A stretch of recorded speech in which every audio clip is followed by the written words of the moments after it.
मंदभद्र स्वामी की, परम पूज्य आचार्य भगवान गुरुवर विराग सागर जी महाराज जी की, अहिंसामय जैन धर्म की।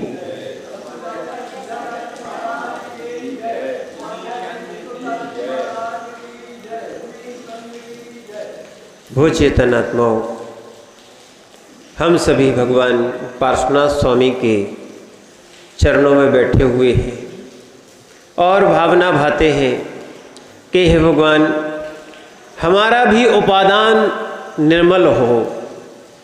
क्या है, अनंत काल से हम अपने उपादान को सशक्त नहीं बना पाए। निमित्त तो बहुत मिले हैं, क्या है, निमित्त तो बहुत मिले हैं, हमने सुयोग्य निमित्तों को छोड़ दिया है। क्या वर्तमान में भी मनुष्य पर्याय मिली है? क्या है, वर्तमान में हमें मनुष्य पर्याय मिली है। ध्यान रखना, अगर ये सुयोग्य निमित्त जीव ने छोड़ दिया तो आपको जो विशुद्धि यहाँ पर संयम के साथ होना चाहिए थी, सम्यक के साथ होना चाहिए थी, अन्य पर्यायों में ऐसी संयम के साथ विशुद्धि प्राप्त नहीं हो पाएगी। पर्याय का भी योग है, मनुष्य पर्याय का भी योग है। अगर वास्तविकता में इस पर्याय का मूल्यांकन नहीं किया, क्या है, तो हमारे हाथ से क्या है, ये पर्याय निकल जाएगी, फिर परिणाम नहीं बना पाओगे। इसलिए ध्यान रखना, जब तक हमारे पास ये मनुष्य पर्याय है तब तक हम विशुद्ध परिणाम बना लें। क्या बनाए? विशुद्ध परिणाम बनाए, भगवान की भक्ति करें, देव सास गुरु की आराधना करें, क्या है, और कसाय भाव में मंदता लाएं। और अगर ऐसा हो गया तो धीरे धीरे जीव का क्या है, उत्थान प्रारंभ हो जाएगा। आप लोगों में भक्ति बहुत है, ऐसा नहीं है कि नहीं है, भक्ति तो बहुत है, और क्या है, ये भक्ति भी मिलना कठिन है। पर इस भक्ति के साथ यदि कसायों में मंदता और आ जाए तो मोक्ष मार्ग बहुत जल्दी प्रशस्त हो सकता है। क्या है, भक्ति के साथ, भक्ति तो होना ही चाहिए, भक्ति के साथ कसायों की मंदता होना चाहिए। क्योंकि सम्यक्त का एक नियम है कि सम्यक्त जब होता है जब 7 प्रकृतियों का 6 उपशम या 6 उपशम होता है। वो 7 प्रकृतियों में ये 4 जो है ना, 4 सबसे ज्यादा प्रबल, ये है अनंतानुबंधी की 4। 5 प्रकृतियों के 6 से भी क्या है, सम्यक्त होता है। 6 प्रकृतियों के माने 6 से उपशम से, इससे भी सम्यक्त होता है। और 6 सम्यक्त पूर्ण क्या है, 7 प्रकृतियों के 6 से होता है। तो 4 कौन बैठी है इसमें सबसे प्रमुख? अनंतानुबंधी। क्या है, अनंतानुबंधी क्या है? नहीं, अनंतानुबंधी क्या है? कसाय है। अनंतानुबंधी क्या है? कसाय है। जो क्रोध मान माया लोभ, ठीक है, अकेला क्रोध नहीं, मान माया और लोभ भी, ये भी कसाय है, ध्यान रखना। और तारतम्य से इनका कथन किया गया है, बिल्कुल सत्य है। क्रोध तो जल्दी छूट जाता है, मान जो है ना, ये आगे थोड़ा सा चलता है, ठीक है, फिर मान छूट जाता है, मान और माया। फिर सबसे ज़्यादा आगे तक चलता है तो कौन? लोभ, 10वें गुण स्थान तक। सूक्ष्म लोभ जो होता है 10वें गुण स्थान, बिल्कुल न्यून बचता है। ऐसा नहीं समझना कि यो लोभ है, लोभ ये 10वें गुण स्थान वालों को सबसे ज़्यादा पाया जाता हो, नहीं, बिल्कुल सूक्ष्म लोभ। ऐसे ध्यान रखना, 6वें गुण स्थान का नाम है प्रमत्त। बोले महाराज बहुत अच्छी बात, हम लोग प्रमत्त थोड़ी है, वो तो कौन होते हैं? छठवें गुण स्थान वाले प्रमत्त होते हैं। नहीं, वहां प्रमत्त की अंतिम सीमा है, बिल्कुल अंतिम सीमा है प्रमत्त की। उसके बाद प्रमाद नहीं होता।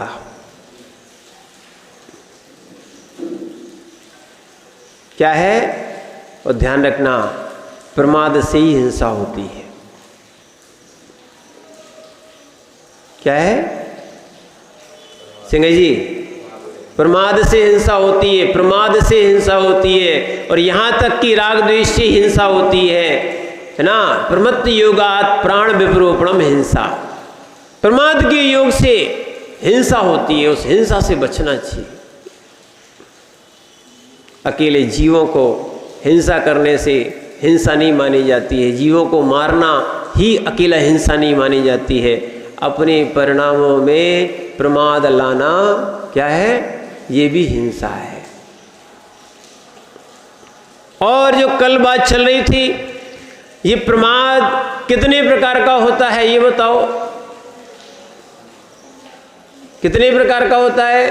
15। और कल जो कहा था आपसे विकहा, जो कथाएं थी ना, विकताएं, राग की, बंद की और भोग की कथाएं जो हैं, इन कथाओं को अगर करोगे तो ये भी प्रमाद है।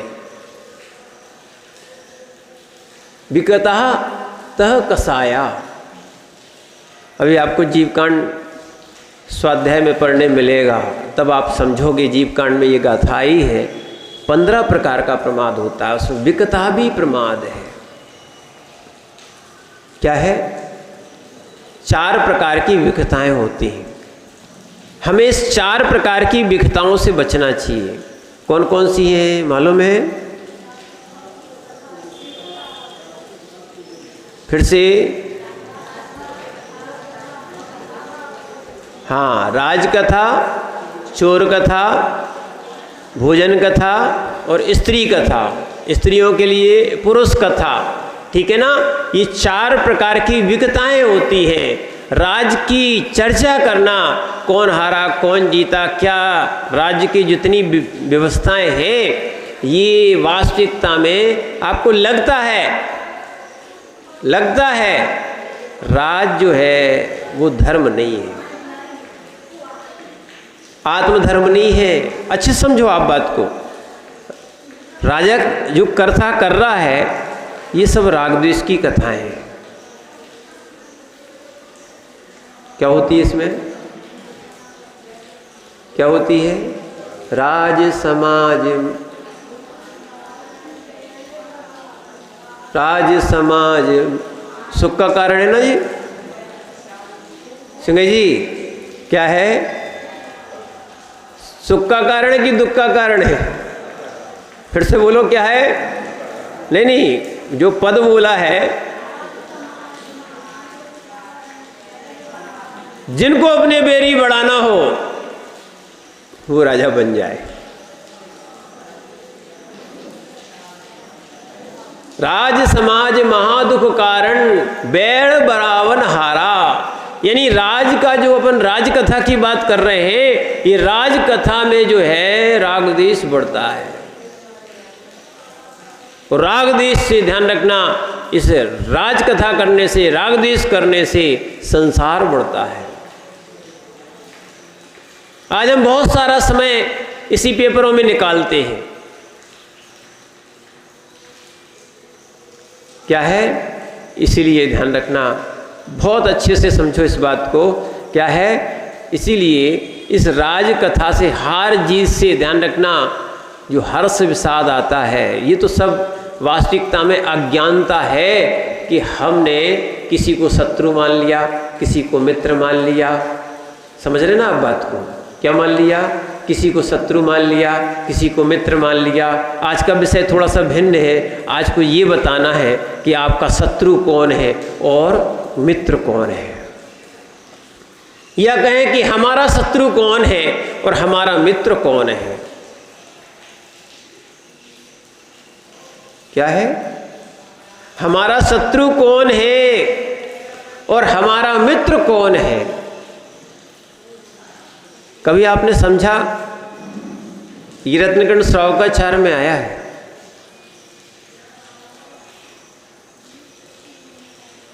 पंडित जी, ये बहुत ध्यान देने की बात है। हमारा शत्रु कौन है और हमारा मित्र कौन है? हम संबंधियों को मित्र मान लेते हैं, मित्र को मित्र मान लेते हैं, ठीक है ना? क्या वास्तव में ये मित्र है? और जिससे हमारा द्वेष होता है, जिससे हमारी इच्छाओं की पूर्ति नहीं होती है, या जिनसे हमारी कसाई बंदी होती है, उनको हम क्या मान लेते हैं? द्वेषी मान लेते, शत्रु मान लेते। मानते कि नहीं मानते? यही है ना। अब आपकी कुछ धारणाओं को आगम से मिलाने का प्रयास करो। ध्यान रखना, जैसे हमारे चिंतन बहुत होते हैं, पर ध्यान रखना आपकी चिंतन आगम नहीं है, पर आगम से अपने चिंतन को मिलाओ। अगर वो मिलता है तो ही सत्य है, अन्यथा तुम्हारा चिंतन, तुम्हारा सोच, तुम्हारी धारणा, सुनना, ये क्या है? ये गलत है। स्वतंत्र भैया, इसको और चीज समझना, अन्यून मनतिरिक्तम क्या है पंडित जी साहब? अन्यून मनतिरिक्तम याथा तत्तम च विना विपरीता निस्संदेहो वेद्ये यथा हुज ज्ञान मां गमना। यानी सम्यक ज्ञान की परिभाषा में लिखा है, सम्यक दृष्टि सम्यक ज्ञानी होता है, सम्यक दृष्टि सम्यक ज्ञानी होता है। और सम्यक ज्ञानी क्या करता है? क्या करता है? वहां पर आचार्य महाराज लिख रहे हैं, जैसा आगम में लिखा है वैसा मानता है। अन्यून, न्यून भी नहीं करता, अतिरिक्तम, अतिरिक्त भी नहीं करता। अन्यून मन अतिरिक्तम याथा तत्वम, जैसा है वैसा ही मानता है। क्या करता है? जैसा है वैसा ही मानता है। अन्यून मन अतिरिक्तम याथा तत्वम बिना विपरीता निस्संदेहो वेद्ये, कोई संशय नहीं करता है, संदेह नहीं करता है। निस्संदेहो वेद्ये, ऐसा जो जानता है वह सम्यक दृष्टि जीव है, सम्यक ज्ञानी जीव है। पंडित जी साहब, पढ़ा कि नहीं पढ़ा? रत्नखंड श्रावकाचार्य के 42वें नंबर के श्लोक में लिखा है। इसीलिए ध्यान रखना, हम शास्त्रों से अपने चिंतन को मिलाएं। हमारा चर्या, सोच, श्रद्धान, ये किससे मिलाना चाहिए? आगम से मिलाना चाहिए। सही है कि गलत है? समझना, आगम को बदलने का दुस्साहस मत करना।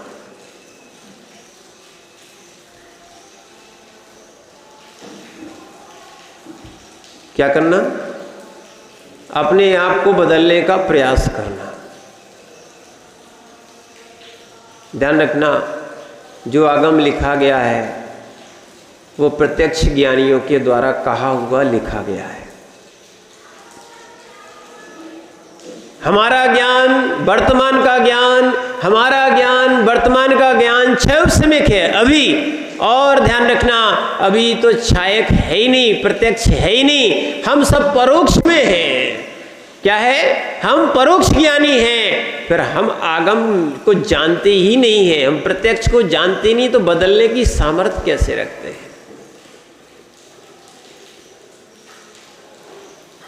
आगम को मत बदलिए, अपने आप को बदलिए।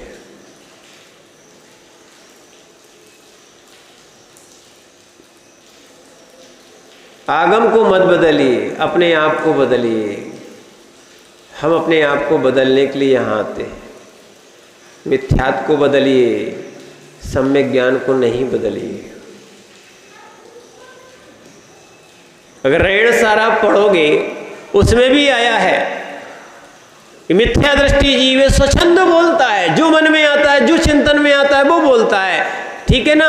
और ऐसे बोलने वाले जीवों को रेणसार में आचार्य भगवान कुंद स्वामी ने सम्यक दृष्टि नहीं। तुम्हारी चिंतन कुछ भी हो सकता है, तुम्हारा एक का दूसरा भाई, तुम्हारे घर के विचार एक से नहीं मिलते। क्यों सिंह जी, सही है कि नहीं है? क्या है? घर के सारे लोगों के विचार एक से मिलते क्या? नहीं मिलते ना। हम आपको गाथा बता रहे हैं, क्या है जो स्वच्छंद होके बोलता है वो सम्यक दृष्टि नहीं है। ध्यान रखना, स्वतंत्र भैया, स्वच्छंद और स्वतंत्र में अंतर है। क्या है? स्वच्छंद और स्वतंत्र में अंतर है। स्वतंत्र जो होता है वो वास्तविकता में सिद्धों का स्वरूप है, आत्मा को स्वतंत्र करना, या वास्तविकता में ये क्रम से स्वतंत्र करना ये अलग बात है। स्वच्छंद का होता है मनमाना करना। क्या है? स्वच्छंद जो होता है वो मनमाना, आचार्यों ने कहा कि ऐसी जो प्रवृत्ति करता है उसको सम्यक ज्ञानी नहीं कह सकते हैं। सम्यक दृष्टि और सम्यक ज्ञानी तो आगम के कथन के अनुसार ही बोलता है। इसमें हम आपको देख के बताते हैं, स्वच्छंदम बोले दी मदिसुदनाण बलेड़दू, उसमें क्या लिखा है? मदि और सुत के माने मति ज्ञान और श्रुत ज्ञान के बल से जो स्वच्छंद बोलता है, सुनना, उसके लिए आचार्य महाराज ने लिखा है वो कुदठी है। कैसा है? वो मिथ्या दृष्टि है। और जो परंपरा के अनुसार आचार्यों ने जो कहा है उसको बोलता है वो सम्यक दृष्टि है। ऐसी दूसरी और तीसरे नंबर की ही गाथा ये रेण सार में आचार्य कुंद स्वामी ने लिखी है। उनको मालूम था कि पंचम काल के शिष्य जो होते हैं वो थोड़े से वक्र होते हैं। इसलिए ध्यान रखना, ये हमारा कथन नहीं है, ये मूलाचार्य जी का कथन है। इसलिए पंचम काल के शिष्यों के लिए पूरा प्रतिक्रमण करना चाहिए। और यहां तक कि भगवान महावीर स्वामी और यानी जिनको वर्धमान स्वामी कहते हैं और ऋषभदेव कि जितने भी शिष्य हैं, ये दोनों तीर्थंकर के जितने शिष्य हैं, जो पहले और अंतिम तीर्थंकर के जितने शिष्य हैं, ये पूरा प्रतिक्रमण करते हैं। बाकी के सुनना, बाकी के 22 तीर्थंकर के जितने शिष्य हैं, जितना दोष लगता है उतने ही प्रतिक्रमण करते हैं।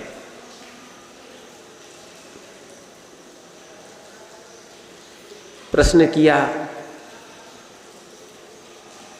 कि भगवान ऐसा क्यों? क्या है विनय भैया, क्या प्रश्न किया कि ऐसा भेदभाव क्यों? क्या किया? हाँ, ये भेदभाव हो गया कि नहीं हो गया? बोले भेदभाव नहीं हुआ।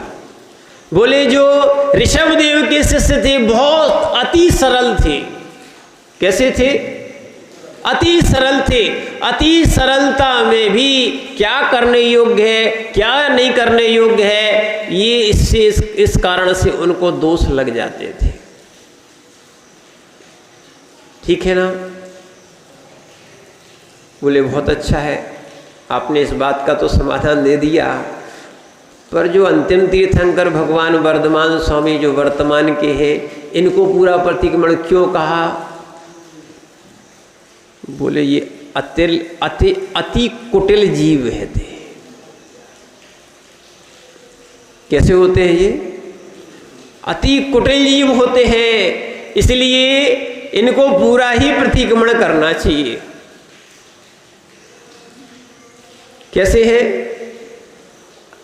यानी ये रास्ता निकाल लेते हैं। क्या है? समझना, ऐसे ऐसे रास्ते निकालते हैं। बोले हमारा क्या है, इस चीज का त्याग, तो कहीं दूसरी चीज निकाल लेंगे उसका। समझना, तो ऐसे बहुत से आगम को बदलने का भी लोगों ने प्रयास किया, जो स्वच्छंद होके ऐसे करने वाले चीज है, इसलिए बहुत से मत भी बन गए।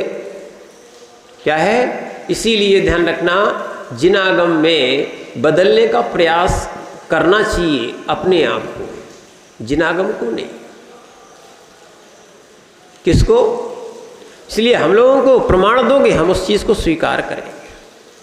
प्रमाण नहीं है, हम उस बात को स्वीकार नहीं करेंगे। जो प्रमाण को मानने को तैयार नहीं है, अच्छे सुनना, अपने आचार्यों से मिलो ना, तो क्या है, आप जब जीवकांड अभी चलेगा, आप स्वयं उसको साक्षात पढ़ोगे तब आपको आनंद आएगा कि माने 27वीं गाथा में लिखा है जो गुरु ने उपदेश दिया है उसको हम ग्रहण करते हैं। और उन्होंने कहा तो सत्य था, हम अपनी इच्छेपसम के कारण यदि गलत भी ग्रहण कर लेते हैं तो हम सम्यक दृष्टि है। क्या है? सम्यक दृष्टि है। 28वीं गाथा में आचार्य भगवान नेमिचंद स्वामी लिखते हैं, क्या है? ये धवला जी की है, ध्यान रखना। गौमठ सार, जीवकांड यानी सार है, सार। मूल ग्रंथ तो क्या है? धवला जी है, यानी धवला जी भी ना कहे, मूल आगम है सठखंड आगम, उनकी ही गाथाएं जो आपके सिद्धांत ग्रंथ यहाँ पर विराजमान है मंदिर जी में। ठीक है, मूल आगम से ये छोटा छोटा जो ग्रस्त नहीं पढ़ सकता है उनके लिए थोड़ा सा निकाला गया है सार। क्या निकाला गया है? हाँ, गौमठ सार, जीवकांड, गौमठ सार, कर्मकांड, छपना सार, ये क्या है? सार निकाल के दिया है थोड़ा सा आपको कि आप इतना नहीं पढ़ सकते हो तो कम से कम इन चीज़ों को समझो, और समझने से ये होगा कि आप कम से कम पापों से बच पाओगे। तो उसमें लिखा है 28वीं गाथा में आया है, यदि प्रमाण दिखाने के बाद, ग्रंथ का प्रमाण दिखाने के बाद यदि आप अपना हठाग्रह नहीं छोड़ते हो तो उसी समय से आप मिथ्या दृष्टि हो जाते हो। अब ये बताओ, हम आपकी बात माने, जगत की बात माने कि जिन आगम की बात माने, स्वच्छंदियों की बात माने, क्या है? परोक्ष ज्ञानियों की बात माने कि प्रत्यक्ष ज्ञानियों की बात माने? विचारणीय विषय है, निर्णय करना ही पड़ेगा। इसलिए आगम को देख के ही चलना चाहिए। आचार्य सिंह ने एक पुस्तक का नाम ही रखा है और वो गाथा थी आगम चक्षु साहू। क्या रखा है? आगम चक्षु साहू। बहुत अच्छा शब्द निकाला। कम से कम ये आचार्य भगवान कुंद कुंद स्वामी की गाथा को लोग समझेंगे तो ये शब्द कहाँ से आया। साधु की आंख जो होती है ना, आगम होती है। आज देखो इस प्रमाण को समझना, क्योंकि नहीं समझ रहे हैं तो आज हम बहुत सुधार कर रहे हैं, हर जगह सुधार कर रहे हैं, पर मूल जगह सुधार जहां होना चाहिए वो सुधर नहीं रहा है। वो है स्वयं की परिणति।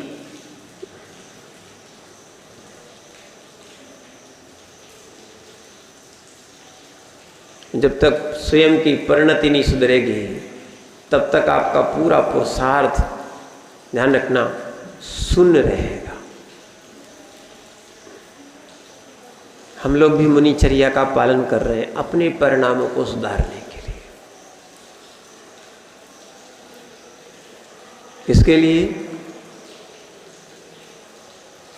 सहजता और सरलता आना चाहिए,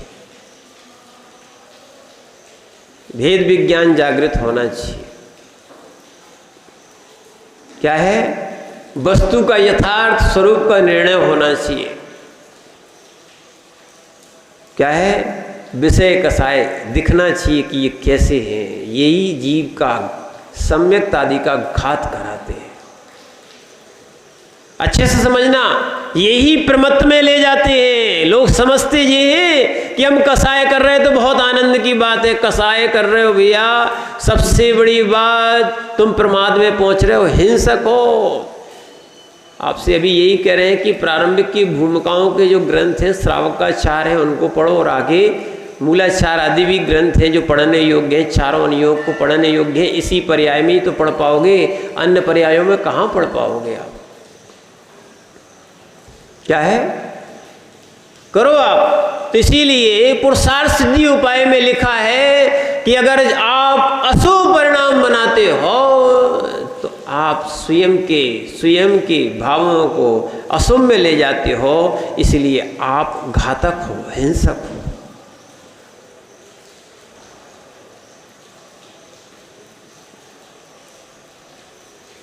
स्वयं के भावों का, शुभ भावों का, विशुद्ध भावों का घात करना हिंसा है। अपनी कसाई की पूर्ति के लिए हम कितने प्रमाण दे रहे हैं, सोचो। ऐसे नहीं हो रहा है हम अपनी बात हो जाए, इतनी बात मनवाने के लिए हम इतने प्रमाण खोजते हैं, और जो प्रमाण है उसको हम प्रमाण मानते नहीं है।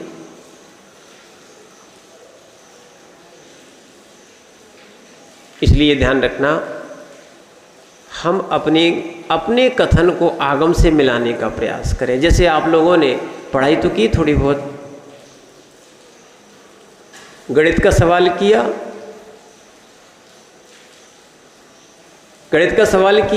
हल किया, उसके बाद क्या करते थे? तुम्हारा सवाल जिसने जैसा किया सही है सब, तो क्या करते थे उसके लिए? उत्तरमाला में क्या करते थे? अपना उत्तर मिलाते थे कि उत्तर आया कि नहीं, समझना, उत्तर आया कि नहीं। ध्यान रखना, जो फार्मूला जिसको बोलते हैं इंग्लिश में, सूत्र जिसको बोलते हैं, वो बिल्कुल सही होता है। अगर कहीं आपने गलत किया है तो आपका उत्तर नहीं आएगा, ठीक है? तो आप उत्तरमाला में मिलाते हो, फिर अपनी गलतियां ढूंढते ना, ऐसे ही करते थे ना। ऐसे ही आज भी बड़े जरूर हो गए हो, पर उत्तरमाला है जिनागम। क्या है? जिनागम। इसमें मिलाओ कि हमारे सोच, हमारी परिणति, हमारा चिंतन, हमारा विचार आगम के अनुसार है कि आगम के विपरीत है। आप आगम नहीं बनाओगे, और आपके द्वारा बनाया हुआ आगम नहीं कहलाएगा, जिनवाणी भी नहीं कहलाएगी, वो मनवाणी है। समझो आप बात को, वो क्या है? मनमानी है। इसीलिए हम अपनी परिणति को संभालने के लिए परिवर्तन करना है, जिनवाणी में नहीं। देव शास्त्र गुरु में परिवर्तन नहीं करना है, देव शास्त्र गुरु में परिवर्तन नहीं करना है, अपने परिणामों में परिवर्तन करना है।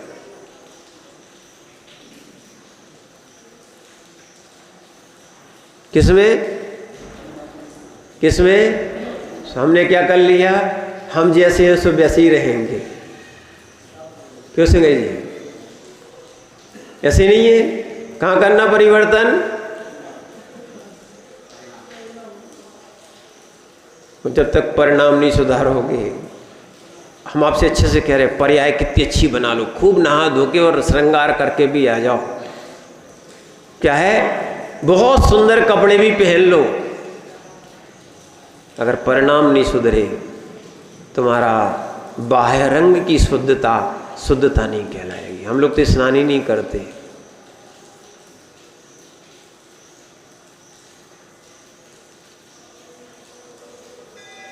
दिगंबर जिन शासन में निर्गंत साधु स्नान नहीं करता, फिर भी सोले का रहता है।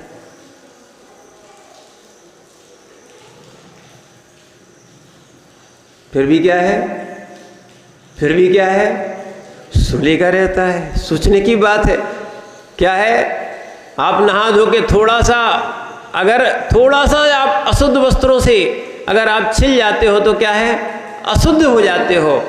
और ये बिना नहाए, ऐसी कौन सी विधि हो गई?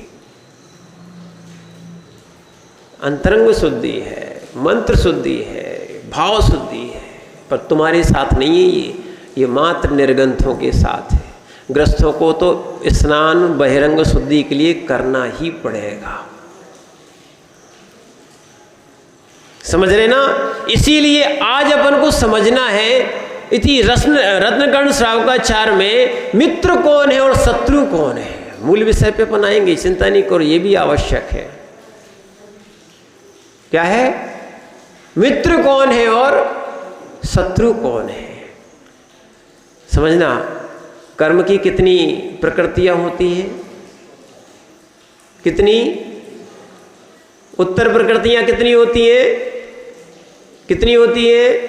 148 कितनी होती है? और 148 नंबर के श्लोक में लिखा है। किसमें? रत्नकंड श्रावकाचार में। क्या है? श्रेष्ठ ज्ञाता कौन है? श्रेष्ठ ज्ञाता कौन है? श्रेष्ठ ज्ञाता कौन है? श्रावकों के ग्रंथ में लिखा है। आचार्य भगवान समंत भद्र स्वामी लिख रहे हैं कि कौन शत्रु है और कौन मित्र है। अच्छे समझना इस बात को। तो आचार्य महाराज लिखते हैं, पाप मराति धर्मो बंधु जीवस्य चेति निश्चन्वन समय यदि जानीते श्रेयो घातम ध्रुवम भवति। क्या है? लोग अपने अपने को ज्ञानी मानते हैं, पंडित मानते हैं, श्रेष्ठ ज्ञाता मानते हैं। सुनना, अब यहाँ पर बता रहे हैं श्रेष्ठ ज्ञाता का लक्षण बताया। परिभाषा कहो, लक्षण कहो, स्वरूप कहो, एक ही बात है। क्या है? श्रेष्ठ ज्ञाता का स्वरूप क्या है? श्रेष्ठ ज्ञाता का स्वरूप क्या है? तो श्रेष्ठ ज्ञाता के स्वरूप के लिए कहा, पाप शत्रु है, अराती है। पाप अराती, पापम अराती, पाप शत्रु है। शत्रु कौन है? शत्रु कौन है? नहीं, हमने तो पाप को शत्रु माने ही नहीं। पाप को शत्रु माना, दिन रात तो करते ही है, उसको नहीं छूट रहे। अगर जो ज्ञाता है वो सबसे पहले शत्रु को छोड़ेगा, ये है ज्ञाता। आज क्या है, ये स्वच्छंद जो बोलते हैं ना, मनमाना प्रवचन करते हैं और कहते हैं ये प्रवचन चल रहा है, जिनवाणी को बोलते ही कहाँ है? आज जिनवाणी पे प्रवचन करते ही कहाँ हैं लोग? मनमाने विषय ले लेते हैं और मनमाना बोलते हैं, अपना चिंतन सुनाते हैं। सुधीर भैया, इससे तुम्हारे जिनागम की पुष्टि नहीं होगी, तुम्हारे मिथ्यात्व की ही पुष्टि होगी।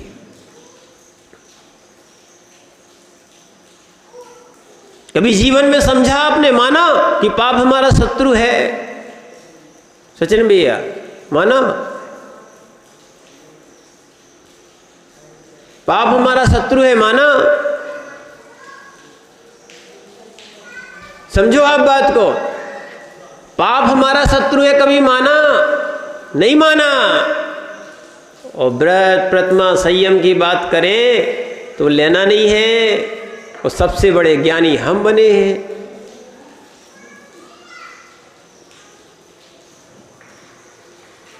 क्या है? बोले हम तो आत्मज्ञानी हैं, भेद विज्ञानी हैं। क्या है? लोकेश भैया अच्छे समझो, आत्मज्ञानी है, भेद विज्ञानी है। ऐसे ऐसे लोग मिल गए हैं जिनको पाप नहीं छूट रहा है। क्या है? पाप को शत्रु नहीं माने हैं। ऐसी आगम की दृष्टि उनको मालूम नहीं है। उनको भगवान में, मंदिरों में शत्रुता दिखती है। बोले ये वाला मंदिर, ये वाला मंदिर, ये वाला मंदिर, ये समाज, ये समाज। अरे भैया, का पाप को उसमें शत्रु नहीं मिलता है। भगवान से, मुनियों से, कहाँ कहाँ से तुम शत्रुता बांध ली है, या संबंधों से, कुटुंब से, जाति से, क्या मालूम कहाँ कहाँ तुमने शत्रुता मान ली है। ये तुम्हारी अज्ञानता है।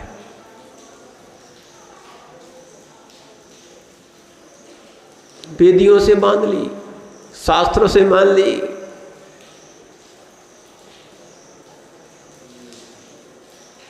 बोले जाएंगे नहीं। क्या है? हमने देखा है भैया, एक व्यक्ति को थोड़ा सा किसी ने निकाल दिया, ठीक है, वो व्यक्ति नीचे खड़ा रहा, उसने दूसरे के द्वारा हमें कहा महाराज जी हम लेने आए। हमने कि आ क्यों नहीं रहे? बोले महाराज हमारा नियम है कि हम जो है ना मंदिर की सीढ़ी नहीं चढ़ेंगे। बात क्या हो गई भैया? महाराज जब तक हम मंदिर नहीं बना लेंगे तब तक हम मंदिर की सीढ़ी नहीं चढ़ेंगे। क्या हो गया? मंदिर निकाल दिया था इन लोगों ने। क्या कर दिया था?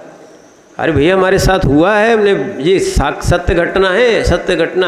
भैया नीचे खड़ा रहा, दूसरे के द्वारा बुलवा रहा ऊपर के लिए, महाराज जी हम लोग आ गए हैं। आप, मैंने कि आ तो गए, ऊपर आ जाओ। बोले नहीं, मंदिर की सीढ़ी नहीं चढ़ेंगे, बाद में बताइए। ये अपना मंदिर दिखाने भी ले गए थे। मैंने कि बात क्या हो गई? बोले महाराज, मैंने कि मंदिर की कमी नहीं है, इतने सारे मंदिर हैं और छोटी सी समाज है, क्यों बना रहे हो? बोले महाराज निकाल दिया था मंदिर से। समझो भैया, कम से कम वो मान सकते हैं कि हमारा कोई ना कोई निमित्त बना होगा। सुनो अच्छे से, अगर इस निमित्त और उपादान को भी समझ लोगे तो बहुत आनंद आएगा आपको। क्या है? पाप शत्रु है, कर्म शत्रु है। अभी तक तो कल अपन ने क्या था? कर्म पौद्गलिक है। हाँ, ये अनेकांत है। कर्म पौद्गलिक भी है, कर्म शत्रु भी है। क्या है? कर्म पौद्गलिक भी है, कर्म शत्रु भी है। बोले हाँ, दो दो है। हाँ है ना, क्या दिक्कत है? स्यादवाद है। समझो आप। मैंने भैया, पुत्र हो कि नहीं,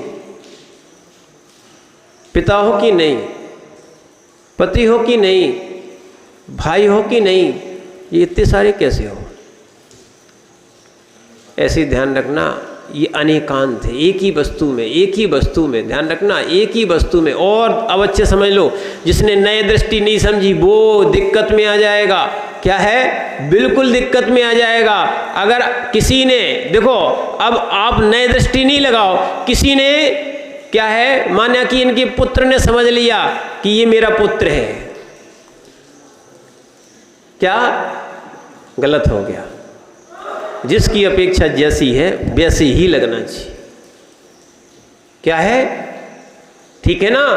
नहीं तो व्यभिचार दोष आ जाएगा। समझो, सबकी अपेक्षा पति नहीं हो। समझ रहे ना आप बात को? एक की ही अपेक्षा, या जिनकी जितनी विवाह हुआ है उनकी अपेक्षा, क्योंकि 96,000 का उल्लेख आया इसलिए हम आपसे इसलिए स्पष्ट कर दे रहे हैं, उसकी अपेक्षा पति हो। जो नए, जिस नए की बात करता है, जिस अपेक्षा से बात करता है, वैसे ही समझना। इसीलिए अच्छे समझना, शत्रु कौन है? आज हम गलत समझ बैठे हैं। बात तो ये हो गई है, हम देवशास्त्र गुरु को शत्रु मान बैठे हैं और पाप को मित्र माने बैठे हैं। अनादिकाल से पाप करते आ रहे। पाप करने में बिल्कुल मुहूर्त ही नहीं देखना है। सुबह देखो, शाम देखो, सब में पाप करने तैयार नहीं है। क्या पाप को हमने शत्रु कहाँ माना? यही तो आपको बता रहे। पाप को शत्रु माना आपने। यह जिनवाणी, ये दृष्टि दी है जिनवाणी ने। पाप शत्रु है, पाप शत्रु है। तो मित्र क्या है? मित्र क्या है? पाप अराती, धर्म बंधु। धर्म बंधु है, धर्म मित्र है। धर्म क्या है? मित्र है। और पाप क्या है? शत्रु है। सुनना, ऐसा ऐसा ऐसा निश्चय करने वाला, इस प्रकार का निश्चय करने वाला, ये श्रावक की बात श्रावकाचार में बताई गई है। समझना, इस गाथा को अच्छे अच्छे लोग नहीं समझ पा रहे। ज्ञाता अगर बनना हो, श्रेष्ठ ज्ञाता बनना हो, तो आप पाप को शत्रु मानो। पाप से द्वेष मत, पाप से, है ना, पाप से प्रेम नहीं करो, उसको मित्र मत मानो। व्रती बनो, व्रती बनो। पाप छूटेंगे तो क्या होगा? पाप छूटेंगे तो क्या होगा? देखो, पाप का उल्टा कर दो। पाप कितने होते हैं? कौन कौन से? हाँ, ये मुख्य रूप से पाप होते है ना, पर पाप तो अनंत होते हैं। कितने हैं? जितने प्रकार चाहो उतने प्रकार के आपके क्या है? पाप हो जाएंगे। सुनना, अकेले हिंसा, झूठ, चोरी, कुशील को ही नहीं मानना। बहुत सारे है ना, ये तो मूल कह दिया, इसमें बहुत सारे गर्भित हैं। अब इनके ही उल्टे कर दो। हिंसा का उल्टा करो तो क्या होगा? ठीक है ना? आज आप कम से कम व्रत भी तो सीख लो, कौन से व्रत होते हैं। हिंसा का उल्टा करोगे तो क्या होगा? अहिंसा। सत्य का, नहीं, झूठ का उल्टा करोगे तो क्या होगा? सत्य। फिर ना, हिंसा झूठ हो गया। चोरी का उल्टा करोगे तो अचौर्य। ठीक है। कुशील का उल्टा करोगे तो, जोर से बोलो, हाँ। और पांचवा, परिग्रह का उल्टा करोगे तो क्या होगा? ये है व्रत। ये क्या है? व्रत। रत्नात्रय धर्म, ये है बंधु। क्या है? क्या है? अच्छे समझो, हमारी परिणति उल्टी हो गई है। हम देव शास्त्र गुरु को क्या माने हैं? शत्रु। इसलिए लोग कहते हैं पूजा सूजा सी लगे, नहीं बोलते हैं। क्या है? ये आप लोगों ने बना लिया है, मिथ्या दृष्टियों की सोच है ये। पत्थर के भगवान, क्या मंदिर खावे खोदोड़े।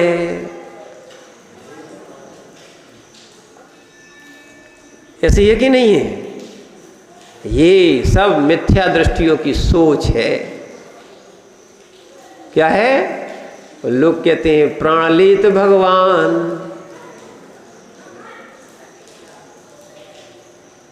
ऐसे ऐसे मिथ्या दृष्टि जीव हैं, इन्होंने विपरीत मार्ग का कथन करके लोग बहुत सारे चल रहे हैं। आज जहां कसाई की बात होती है वहां भीड़ लग जाती है। देखो तो बिना बिना बुलाए लोग आते हैं, और जहां धर्म की बात होती है वहां माइक लगा के बुलाना पड़ता है, लिख लिख के बताना पड़ता है। कोई नहीं देखता, कोई नहीं बुला, अरे वो चलता रहता, ठीक है।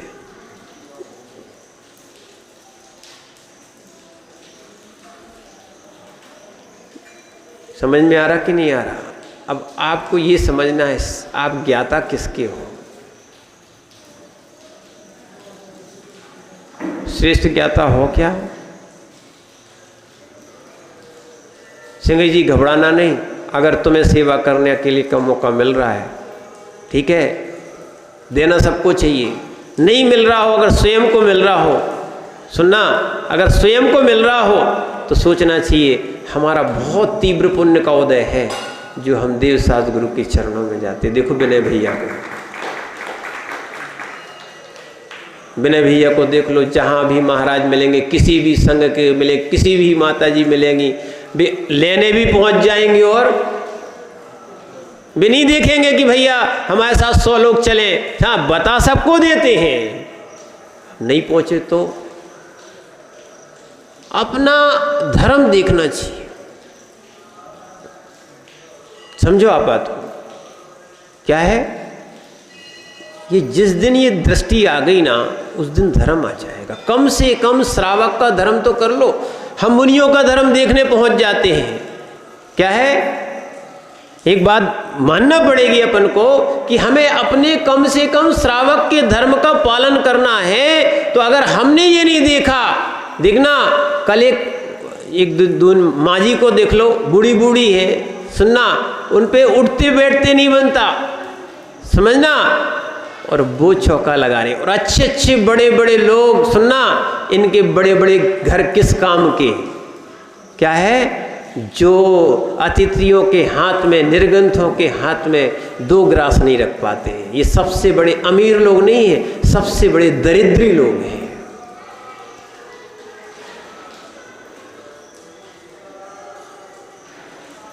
क्या है? ये वैभव और धन किस काम के लिए? पापों के लिए। किसके लिए बताओ? पापों के लिए, दिखाने के लिए। ध्यान रखना, किसी ना भी दिखा दो, कोई काम का नहीं है। इसलिए हम पाप को पाप नहीं मानते हैं, यानी पाप को शत्रु नहीं मानते हैं, पाप को तो मित्र मानते हैं। पाप करते चले जाते हैं। क्या है? कम से कम इस मनुष्य पर्याय में जब तक तुम श्रावक नहीं बन सकते हो तो साधु कैसे बनोगे? ध्यान रखना, अगर अभी जिसने श्रावकपना नहीं अपना पाया वो साधु नहीं बन पाएगा, आगे चल के सही ज्ञाता नहीं बन पाएगा। ज्ञाता नहीं बनोगे तो फिर चलोगे कैसे? हमारी बुद्धि खराब हो गई है।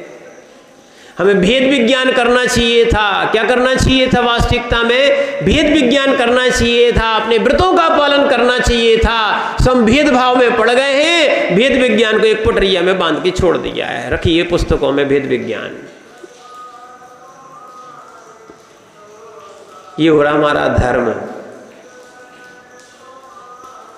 कैसे होगा आत्मा का कल्याण?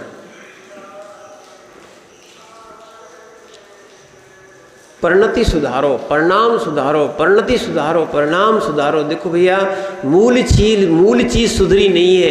क्या है? तो सब चीज बेकार है। क्या है? मूल चीज सुधारना चाहिए, मूल चीज सुधारना चाहिए। वो है परिणाम, परिणाम, परिणाम। गरीब भी अपने परिणाम सुधार सकता है, अमीर भी अपने परिणाम सुधार सकता है। तीर्थंकर होने वाले जीव ने भी अपने परिणाम सुधारे। और वास्तविकता में परिणाम से ही गुणस्थान बनता है। मोह जोग भगा। गुणस्थान किससे बढ़ता है?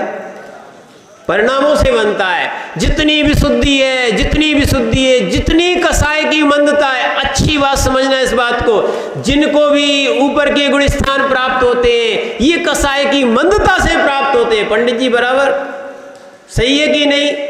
जितनी जितनी कसाय की मंदता होगी उतना उतना गुणस्थान बढ़ता जाएगा। और यदि जितनी जितनी कसाय बढ़ती जाएगी गुणस्थान नीचे भी आता है। 11वें वाला नीचे भी आ सकता है।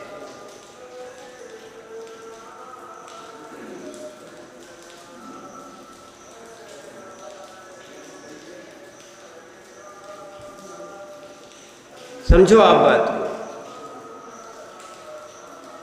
क्या है? और 11वें वाला तो नियम से गिरता ही है। उपसम श्रेणी जो होती है वो नियम है, नियम है, गिरेगा ही गिरेगा। पर ध्यान रखना, इसको ऐसा नहीं समझना कि गिरेगा। अधिक से अधिक 4 बार अपने पूरे इस काल में 4 बार गिर सकता है। ठीक है ना? इससे ज्यादा नहीं गिरेगा। अब ये देखना है हमारे परिणाम पापों में कितनी बार गिरते हैं।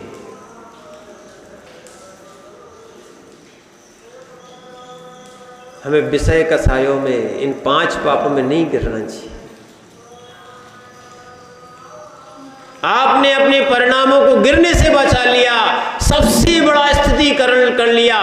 वास्तविकता पे आप श्रेष्ठ ज्ञाता बन जाओगे। दुनिया को मत गिराओ, अपने परिणामों को मत गिराओ। उठा सको तो सबसे पहले अपने परिणामों को उठाओ और फिर दुनिया के भी उठा सकते हो। जैसे हमारा प्रयत्न है, हमारा किंचित निमित्त मात्र का पुरुषार्थ है, आपके परिणाम उठ जाएं तो बहुत अच्छी बात। नहीं तो हमें पुण्य ही मिल रहा है, हम धर्मोपदेश के नाम का स्वाध्याय कर रहे हैं। और हम तो ये भी कहते हैं ऐसे शब्द ना बोलें जिससे किसी के परिणाम गिर जाएं, और ऐसा अभिप्राय से ना बोलें जिसके परिणाम गिर जाएं। और ध्यान रखना इस बात को, अच्छे समझना। अगर मान लो हमने आपसे कह दिया, अभी पाप की बात चल रही है, हमने आपसे कह दिया पाप छोड़ो और आपको बुरा लग रहा, बोले आपने बुरी बात बोल दी।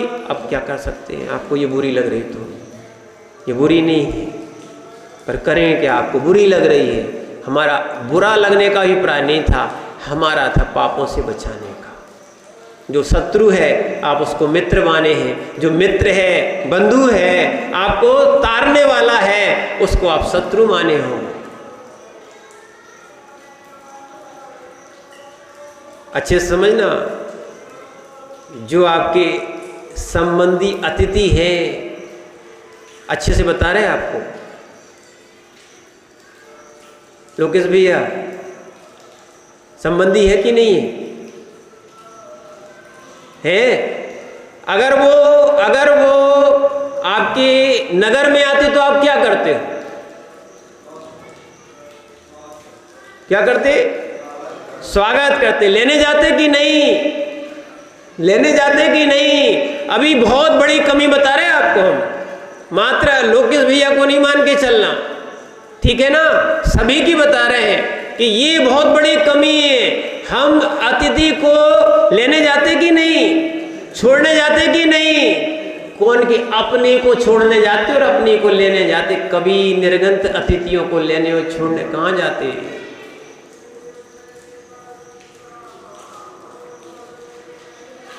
सचिन भैया सही है कि नहीं?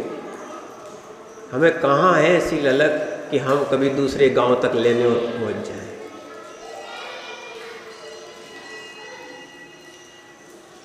काय का धर्म? फिर हम आपसे कहेंगे, बुंदेलखंड में एक कहावत है कि चीन चीन को टीका करते हो।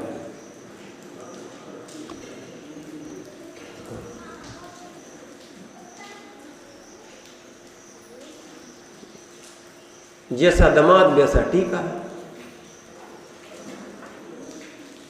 ऐसे नहीं होता है। क्या है कि नहीं?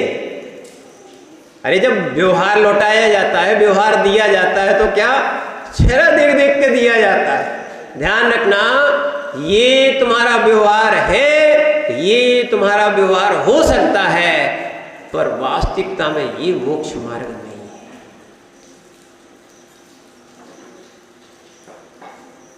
आपने समझे ही नहीं है और समझ भी नहीं रहे और समझना नहीं चाहते। इस पर्याय में नहीं समझ पाए, नहीं समझ पाए, तो भगवान भी तुम्हें संभालने नहीं आएंगे। इसलिए इस परिणाम को, इस परिणति को इसी पर्याय में संभाल लो तो अच्छा है। हम अतिथि का, अपने घर के अतिथि का स्वागत करें, अच्छी बात है, पर मोक्ष मार्गी बनना चाहते हो, चाहे बिना बुलाए आपको जैसे ही संकेत मिले, है ना, आपके पास तो सिद्ध क्षेत्र है, कुंडलपुर की पावन भूमि आपके पास है। समझना चाहिए ये कुंडलपुर के बड़े बाबा का इतना प्रभाव, और वहाँ के सबसे बड़ी बात तो ये है, वहाँ के श्रीधर भगवान की ये मोक्ष भूमि है, जिसके कारण निर्गंत साधु बिना बुलाए ही चले आते। क्या है? ये अतिथि चले आते हैं, पर आपका कर्तव्य क्या है? अतिथि आए तो घर में बैठे रहना। बोले महाराज अब क्या करें, एक ही हमारी दुकान है, क्या है, अकेली दुकान है, अब कैसे छोड़ के आए? क्या तुम्हारे यहाँ अतिथि आता है तो क्या तुम छोड़ के नहीं आ सकते हो? दुकान छोड़ के नहीं आते हो क्या? नहीं आते हो क्या? नहीं आते हो क्या? हम ये कहना चाहते हैं, पाप करने में आप बिल्कुल तैयार बैठे हो और धर्म करने में आप बिल्कुल पीछे हो।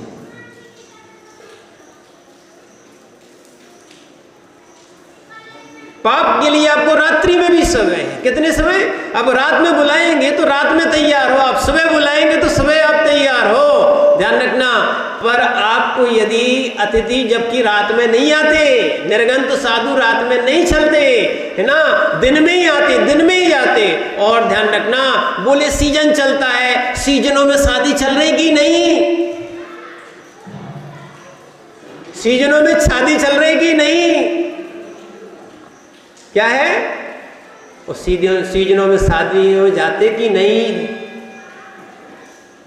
जाते कि नहीं, है ना। बोले सीजन चल रहा है, हम महाराज को कैसे लेने जाएं?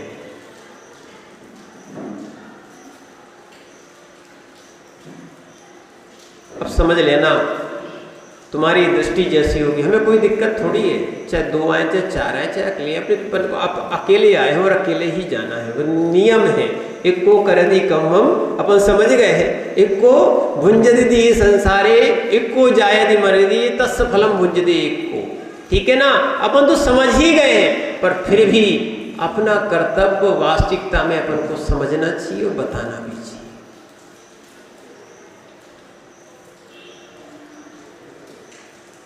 बहुत सारी चीजों में हम समझ नहीं पा रहे हो, जिस दिन समझ जाते हैं वहीं से हमारा मोक्ष मार्ग प्रारंभ हो जाता है।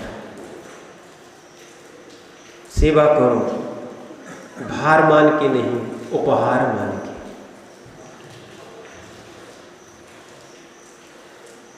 क्या है? वैयावृत्ति करो, सेवा करो, पूजा करो, आराधना करो। क्या है? व्रत नियम संयम लो, भार मान के नहीं। क्या मान के? उपहार मान के करो, सौभाग्य मान के करो। दुर्भाग्य नहीं है कि महाराज दुनिया को हम ही मिलते, हम ही को फोन लगा देते, हमारे पीछे लोग पड़े रहते। नहीं, आपका सौभाग्य है आपको सेवा करने में, समझो। और एक और ध्यान रखना, चाहे चातुर्मास आ रहा हो, चातुर्मास ना मंदिर का होता है, ना कमेटी का होता है, ठीक है, किसका होता है स्वतंत्र भैया? सबका होता है। देखो ये भी ऐसे महानुभव है कि जब भी जो निर्गंत साधु आते हैं उनके पीछे लगे रहते हैं और निरंतर आहार उनके कभी भी हो क्या है चलते ही रहते हैं। तो ये जो है ये वास्तविकता में समझना आप बात को, ये चातुर्मास श्रावक का और मुनियों का दोनों का है। अभी तो चतुर्थ काल नहीं है, चतुर्थ काल में तो पेड़ के नीचे बैठे होते हम लोग और वहां पर 4 महीने का भी योग धारण करते। हम चाहते ही है कि हमें दमोह जैसी और जैसी सिटियों में चातुर्मास करना ना पड़े, हम तो वनों में बैठ के ही चातुर्मास करें। और वो क्या करें, पंचम काल का दोष है, इस कारण से पंचम काल का कारण है अपनी सेना नहीं है कि हम पेड़ के नीचे बैठ के पूरे 4 महीने निकाल दें। साधना इसलिए कर रहे हैं कि हमें कोई सेनन मिले जिससे कि हम 4 महीने कहाँ भी निकलाएं, वृक्ष के नीचे बैठे। ऐसा भगवान महावीर स्वामी वर्धमान स्वामी ने भी किया है। आप वर्धमान चरित्र में पढ़ो, महावीर पुराण में पढ़ लो। आप कठोर कठोर साधनाएं किए, अगले भाव में भी किए। जब तीर्थंकर प्रकृति का बंद किया था उसके पूर्व में भी की और उस समय भी की। इसलिए ध्यान रखना, हम लोग भी यही चाहते हैं कि वैसी साधना करें। अभी योग बना है, अगर तुम पंचम काल में श्रावक बन जाओगे तो चतुर्थ काल में भी श्रावक और मुनि बनने का योग मिलेगा। क्या है, समझो आप बात को। इसीलिए हम लोगों ने भी जो निर्गंत पद प्राप्त किया है, ये अनंत भव भावना भाई थी क्या है, और वास्तविकता में बचपन में ही लगा रहता था कि निर्गंत साधु बनना है, निर्गंत साधु बनना है। ठीक है, किसी का बचपन से ही आता है, किसी का एकदम आता है, और वास्तविकता में आता है तो कहीं ना कहीं पूर्व पुरुषार्थ था। क्या है, क्या है, तुम्हें दिखती है कि फसल आ गई है, पर फसल के पीछे कितना पुरुषार्थ हुआ है तुम्हें मालूम है क्या? अकेला बीज नहीं डाला गया है, भूमि को भी क्या है, क्या है, जोता गया है। समझो आप बात को, भूमि को क्या है 2-3 बार जोता गया है। जोता भी नहीं गया है अकेला, धूप में तपाया गया है। लोग कह रहे थे महाराज अगर धूप नहीं पड़ेगी तो फसल नहीं होगी। मैंने कि क्या हो रहा है, क्या कह रहे हैं आप? बोले सही। मैंने कि धूप से क्या मतलब है? हमें कि अभी तो आप पौधा भी नहीं है। बोले महाराज सुन लो भैया, अगर धूप में मिट्टी ना तपे तो फसल नहीं होती है।